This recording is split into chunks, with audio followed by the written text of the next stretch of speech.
The U.S. House and Senate are expected to remain in session as the government shutdown drama plays out in Washington. About 800,000 federal workers are being furloughed and many government services suspended. What began as a Republican effort to force changes in the Affordable Care Act law has led to Democrats digging in, and the two sides embroiled in a stalemate over government funding, with the deadline to increase the debt ceiling looming in less than 2 weeks.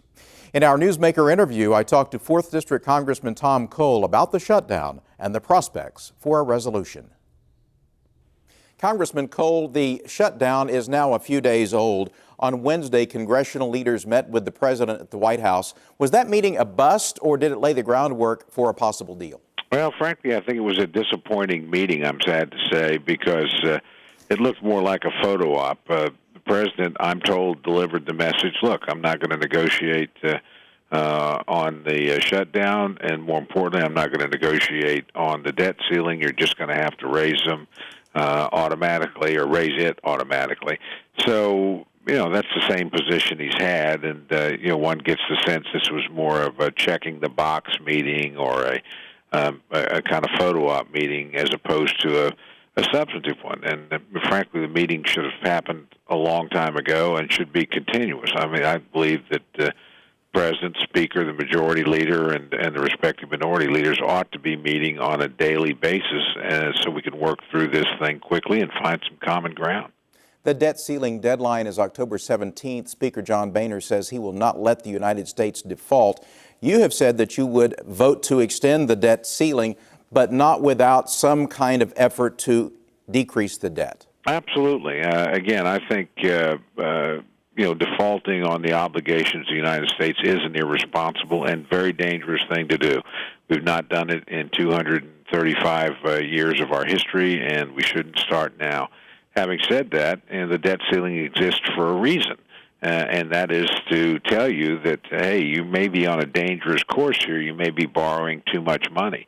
So maybe you ought to rethink what you're doing, and I think this is an opportunity to do that. Find some common ground and do some things that, they're not going to eliminate the debt early on, but at least, keep the deficit moving in the right direction. And we all know that involves some really tough decision in the entitlement area.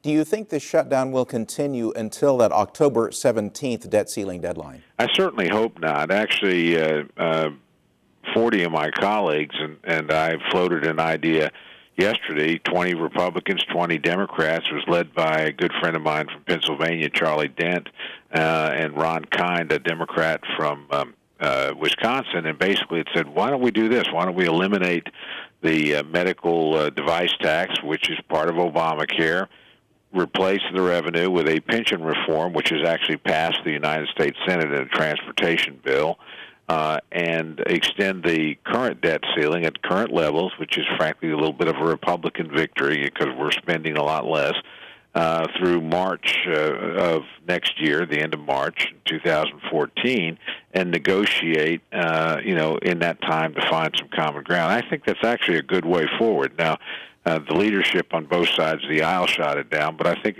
the fact that you had 40 members, again, equally drawn from both sides, is a sign of frustration and a sign that the members, want to get to some sort of settlement that provides some stability and keeps the government operating, but also gives us the time to negotiate a larger deal. Republicans have proposed funding parts of government in a piecemeal approach. How is that better than just accepting a clean continuing resolution, as you say, at a lower level of funding? Well, I think, at least it lets you take care of the obvious problems and prioritize a little bit. Not every part of government is as important as the others. And frankly, we've seen the Democrats accept that on one occasion. Really the first effort to do that was funding the military. And when we sent over our last proposal on the government shutdown, which was basically let's keep members, if they're going to go on the exchanges, from having a subsidy that's not available to other people, and let's if we're going to delay Obamacare for big business and big labor and other organizations, let's allow individual Americans to opt out of the mandate. Now, that wouldn't stop the program. You'd still have the exchanges, the subsidies would still be available, the taxes, quite frankly, would be in place, but you would give every American the same option. In terms of this funding, though, on a step-by-step basis, like I said, we did protect the military and most of the civilian workforce. We're still debating with the Pentagon why it's not all the civilian workforce. And some of these other things, I think, make sense. Now, my Democratic friends would want the whole ball of wax, and I understand that argument, but why wouldn't you accept some of what you want when you can get it, as opposed to none of what you want? So, I think it's an effort, at least, to reach out and do an olive branch. My guess is, though, it will be overtaken by events, that is, before these things are enacted, other than the military one, which was huge. Hopefully we will have a larger deal and framework for a discussion on the debt ceiling. You can read a poll among the best of them. A new CBS poll shows that 72% of the American people oppose the shutdown. What does that tell you? Well, I think it tells you what I've always argued, that shutting down the government's a bad idea. I think the politics of this are blindingly clear. I've made my position on this abundantly clear. I did not think this is a good idea. I don't think it's an appropriate way to do things. And I don't think that you try to negotiate with somebody, by pointing the political equivalent of a gun at their head. On the other hand, I also don't think that you tell somebody, which the president and the majority leader have done, you have to give me everything I want before we sit down to talk. You have to agree to keep the government open with no discussion, no debate, no change. And by the way, you have to raise the debt ceiling, even though we've accumulated more debt in this presidency than any other single president in American history, with no course correction. We'll be willing to talk to you afterwards.